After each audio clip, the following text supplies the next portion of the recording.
मोदी जी ने तय किया है मजदूर को पैसा भी देंगे लेकिन गांव का संपूर्ण विकास भी करेंगे। एक विकसित गांव, गरीबी मुक्त गांव, रोजगार युक्त गांव हमको बनाना है। और इसलिए किसान भाइयों, गांव के लोग बैठ के प्लान बनाएंगे कि इस पैसे से कौन कौन सा काम होना है। 5 साल में 7.5 लाख करोड़ रुपया लगेंगे, इसमें 7.5 लाख करोड़ रुपया। और ये रुपया अगर गांव में आ गया तो सड़कें चकाचक हो जाएंगी, नालियां बन जाएगी, स्कूल भवन हो, पंचायत भवन हो, आंगनबाड़ी हो, पुल पुलिया हो, सारी चीजें आप बना पाएंगे।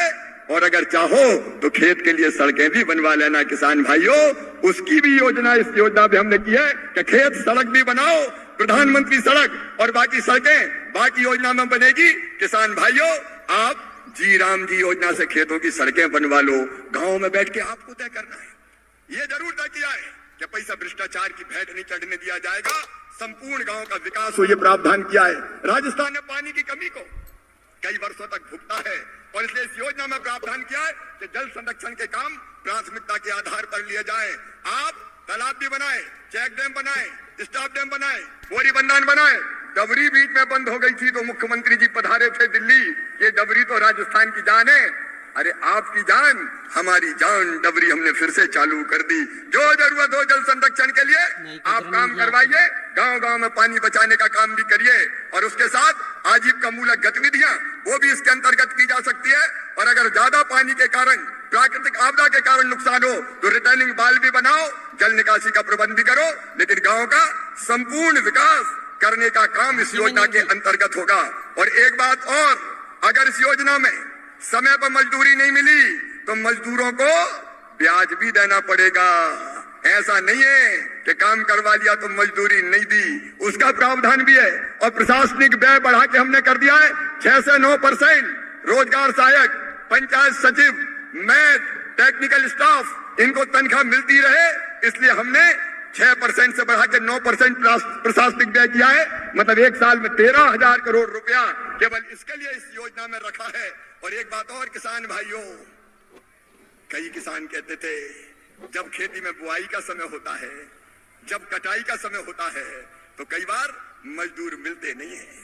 इस योजना में यह प्रावधान किया है कि 125 दिन की मजदूरी देंगे, लेकिन तब जब बुआई का काम हो, कटाई का काम हो, खेती का सीजन हो और तब जब खेत में मजदूर भाई बहनों की जरूरत हो तो मुख्यमंत्री जी आप इस योजना को स्थगित कर सकेंगे, जो राज्य शासन तय करेगा कि ये बुआई का समय, ये 1 महीना, अब इसमें मजदूरी का काम नहीं हो, इसका काम नहीं होगा जी राम जी योजना का। अब खेतों में कटाई और बुआई का काम होगा तो किसान भाइयों, कटाई और बुआई के लिए भी इधर उधर भटकना नहीं पड़ेगा। आपको ये सुविधा देने का भी काम किया है। ये योजना विकास के लिए भी है, ये योजना मजदूर के लिए भी है और ये योजना किसानों के लिए भी है। अब मुझे बताओ, योजना अच्छी है कि बुरी है? अरे पीछे तक जोर से बताओ, अच्छी है कि बुरी है? अब कांग्रेस रो रही है आंदोलन करेंगे, आंदोलन करेंगे, आंदोलन करेंगे। पहले करी थी एसआईआर, वोट चोरी, वोट चोरी। अरे वोट चोरी कहीं होती है? तुम्हारे पांव के नीचे जमीन ही नहीं है तो तुम्हें वोट मिलेंगे कहां से? हाँ, ये बात पक्की है, एसआईआर में सही वोटर की जांच होगी। और अगर कोई ऐसा नागरिक रह रहा है जो भारत का नागरिक नहीं है, जो विदेश से आया है, बांग्लादेश से आया है, हमारा देश कोई धर्मशाला है क्या? जिसकी मर्जी आई आया और रह लिया।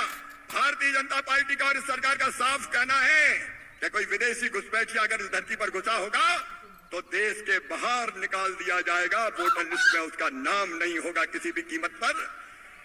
अब ये लोग, विपक्ष के लोग कुछ भी कहें, हमें उसकी चिंता नहीं है। मैं तो आज आपको ये निवेदन करने आया हूं कि हर योजना प्रधानमंत्री जी की आपकी भलाई, कल्याण और विकास के लिए है। अभी हम 2 कानून और अगले सत्र तक लाने वाले हैं। एक कानून है सीड एक्ट, मतलब बीज का कानून। कई बार कंपनियां महंगा बीज बेच देती है, बीज खराब हो जाता है, निकलता है, बीज उगता नहीं है, किसान ठगा सा महसूस करता है। और उसमें कांग्रेस की सरकारों ने कोई प्रावधान दंड का रखा नहीं था।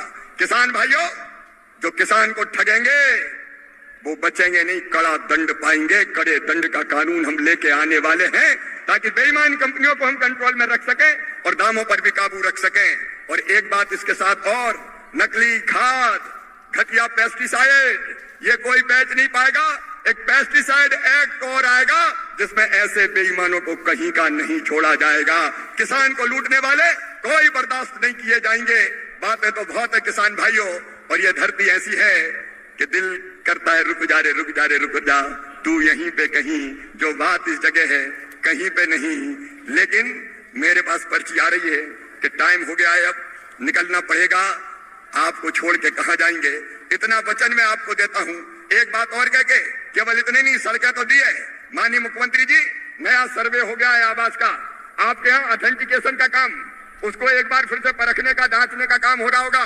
राजस्थान के भाइयों और बहनों, प्रधानमंत्री जी के आशीर्वाद से जितने लोग प्रधानमंत्री आवास योजना के अंतर्गत मकान से वंचित रह गए हो, चिंता मत करना, सर्वे हो गया है, और सर्वे की प्रमाणिक सूची जैसे ही माननीय मुख्यमंत्री जी और ग्रामीण विकास मंत्री जी भेजेंगे, बाकी गरीबों के लिए भी मकान देने का काम प्रारंभ कर दिया जाएगा। कोई झोपड़ी में नहीं रहेगा, हर एक के पास पक्का मकान होगा। क्रिमस हम मकान देने का भी काम करते रहेंगे, और उसमें भी तय कर दिया है कि अब 15,000 तक की आमदनी वाले को भी मकान मिलेगा। एक नियम उसमें बना था। तो किसान साथियों, आप लोग देश के जो कृषि मंत्री हैं शिवराज सिंह चौहान जी के भाषण सुन रहे हैं, और शिवराज सिंह चौहान जी ने आज जितने भी किसान हैं, मजदूर हैं, महिला हैं, इन सभी को दोस्तों बड़ी सौगातें दी है। और साथियों, जितने भी जो योजना चला रही है कृषि मंत्री शिवराज सिंह चौहान जी ने, सभी योजनाओं के बारे में विस्तार से जानकारी दे रहे हैं साथियों। वही दोस्तों, कृषि मंत्री शिवराज सिंह चौहान जी ने लगातार गरीब है, किसान हैं, महिला हैं, इन सभी के हितों पर ही दोस्तों काम कर रहे हैं। और दोस्तों, किसानों की बात करें तो किसानों को भी दोस्तों उनके हित पर लगातार काम कर रहे हैं। किसानों को दोस्तों जैसे पीएम किसान सम्मान निधि योजना का भी लाभ पहुंचाने के लिए लगातार काम कर रहे हैं।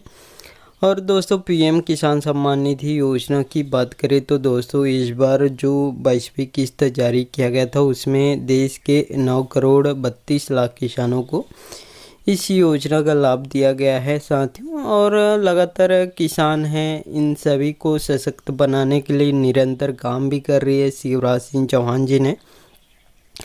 और शिवराज सिंह चौहान जी ने दोस्तों किसानों को जैसे सिंचाई की पूरी संसाधन, जैसे खेती के लिए दोस्तों जितने भी यंत्र लगते हैं, सभी उपकरण दोस्तों किसानों को उपलब्ध करा रहे हैं।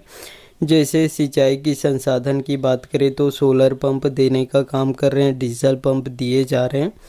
साथ में किसानों के खेत तक पानी पहुंचाने के लिए दोस्तों पाइपलाइन भी इसमें बिछवाने का काम कर रहे हैं। साथ में खाद बीज पर्याप्त मात्रा में उपलब्ध करा रहे हैं, सब्सिडी देने का काम कर रहे हैं साथियों।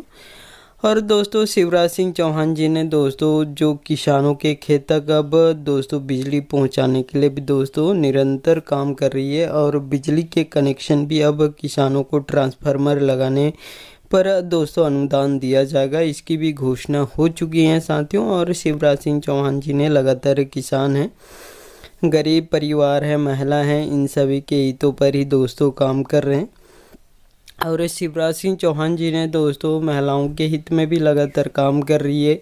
जैसे महिलाओं को लखपति दीदी बनाने वाली योजना से निरंतर जोड़ने के लिए दोस्तों काम कर रही है।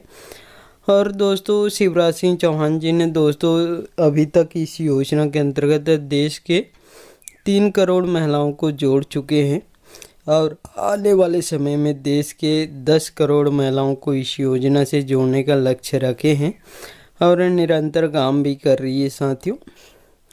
और दोस्तों, लखपति दीदी की बात करें तो साथियों महिलाओं की आमदनी 2 गुनी और बढ़ जाए करके इसमें दोस्तों निरंतर जोड़ने का प्रयास कर रहे हैं। और दोस्तों अभी तक 3 करोड़ महिलाओं को जोड़ चुके हैं, और आने वाले समय में देश के 10 करोड़ महिलाओं को इस योजना से जोड़े जाएंगे साथियों। और गरीब परिवारों की बात करें तो गरीब परिवारों को भी लगातार आवास देने का काम कर रहे हैं। और दोस्तों अभी तक लगभग 10 से इसमें 20 से 25 लाख आवास दे चुके हैं, और 4 करोड़ नए आवास बनाने के लिए फिर से स्वीकृति दे दी है। ऐसे में दोस्तों जितने भी बचे हुए गरीब परिवार हैं जिनको पीएम आवास योजना का लाभ नहीं मिला है, उन सभी गरीब परिवारों को भी बहुत जल्द पीएम आवास योजना का लाभ दिया जाएगा साथियों। और आप लोग दोस्तों देश के जो कृषि मंत्री हैं शिवराज सिंह चौहान जी के भाषण सुन लिए हैं, और इनके भाषण अच्छे लगे होंगे तो साथियों इस वीडियो को एक लाइक ज़रूर कर दीजिएगा।